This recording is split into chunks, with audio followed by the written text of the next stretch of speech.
Assalamualaikum warahmatullahi wabarakatuh. Perkenalkan, nama saya Anggi Israini Stambuk 083201901110 dari kelas C1 Ekonomi Kelembagaan. Pengertian kelembagaan. Kelembagaan adalah aturan main yang berlaku dalam masyarakat yang disepakati oleh anggota masyarakat tersebut sebagai suatu yang harus diikuti dan dipatuhi dengan tujuan terciptanya keteraturan dan kepastian interaksi di antara sesama anggota masyarakat.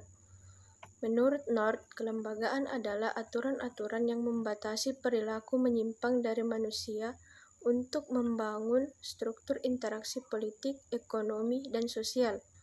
Menurut Commons, kelembagaan adalah pencapaian dari proses formal dan informal dari resolusi konflik. Menurut Manik, kelembagaan yaitu merefleksikan sistem nilai dan norma dalam masyarakat, tetapi nilai dan norma itu bukanlah kelembagaan itu sendiri.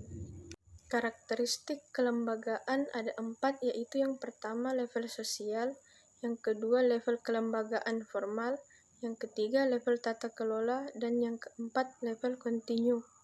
Yang pertama yaitu level sosial. Tingkatan pertama adalah tingkatan lekat sosial atau social embeddedness, di mana institusi telah melekat dalam waktu yang sangat lama di dalam masyarakat dan telah menjadi pedoman masyarakat dalam hidup dan berkehidupan. Tingkatan ini sering juga disebut sebagai institusi informal, misalnya adat, tradisi, norma, dan agama. Agama sangat berperan penting pada tingkatan ini. Institusi pada tingkatan ini berubah sangat lambat, antara 1 abad sampai 1 milenium. Lambatnya perubahan institusi pada tingkatan ini karena institusi ini dapat diterima dan diakui oleh masyarakatnya, antara lain, institusi tersebut bersifat fungsional atau seperti konveksi, dianggap sebagai nilai simbolis bagi penganutnya, dan seringkali institusi tersebut bersifat komplementer dengan institusi formal yang ada. Yang kedua, level kelembagaan formal. Menurut Williamson 2000, yang dimaksud dengan kelembagaan formal adalah kelembagaan yang kelahirannya umumnya dirancang secara sengaja seperti perundang-undangan, konstitusi yang dibuat oleh lembaga legislatif pemerintah. Namun demikian, hal ini bukan merupakan kriteria mutlak, karena banyak kasus kelembagaan formal yang merupakan hasil evolusi dari kelembagaan informal, sebagaimana Undang-Undang Perikanan di Jepang yang berasal dari hukum adat atau tradisi yang hidup dan menyatu dalam masyarakat selama ratusan tahun.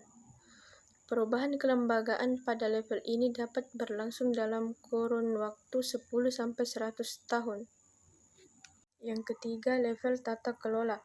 Perubahan kelembagaan yang terjadi pada level ini yaitu serangkaian peraturan rule of the game dalam sebuah komunitas yang membentuk struktur tata kelola atau governance struktur, lengkap dengan tata cara penegakan, pemberian sanksi, dan perubahan dari rule of the game tersebut.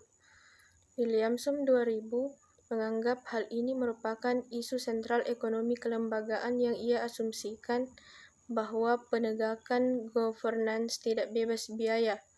Demikian juga lahirnya sebuah struktur tata kelola yang baik yang menjamin kepastian interaksi dan transaksi antar aktor atau pihak-pihak terkait, yaitu adanya resolusi konflik, kepastian sistem kontrak, dan lain-lain. Membutuhkan biaya governance akan selalu merubah menuju governance yang lebih efisien, yaitu governance yang dapat meminimumkan biaya transaksi. Perubahan kelembagaan pada level governance berlangsung relatif cepat, yaitu antara 1-10 tahun. Keempat, level kontinu. Bila perubahan kelembagaan pada level ketiga masih berlangsung secara diskontinu, perubahan kelembagaan pada level keempat berlangsung secara kontinu atau sepanjang waktu, mengikuti perubahan intensif ekonomi, harga alokasi sumber daya, dan tenaga kerja. Dengan kata lain, kelembagaan perubahan mengikuti perubahan harga input produksi, vice versa. Perubahan input produksi menyebabkan perubahan kelembagaan. Secara teoritis hal ini dapat dipahami, tapi bagaimana mengukur dampak perubahan tersebut terhadap realitas kehidupan ekonomi masih sulit dilakukan. Itulah tadi yang dapat saya sampaikan, kurang lebihnya mohon dimaafkan. Assalamualaikum warahmatullahi wabarakatuh.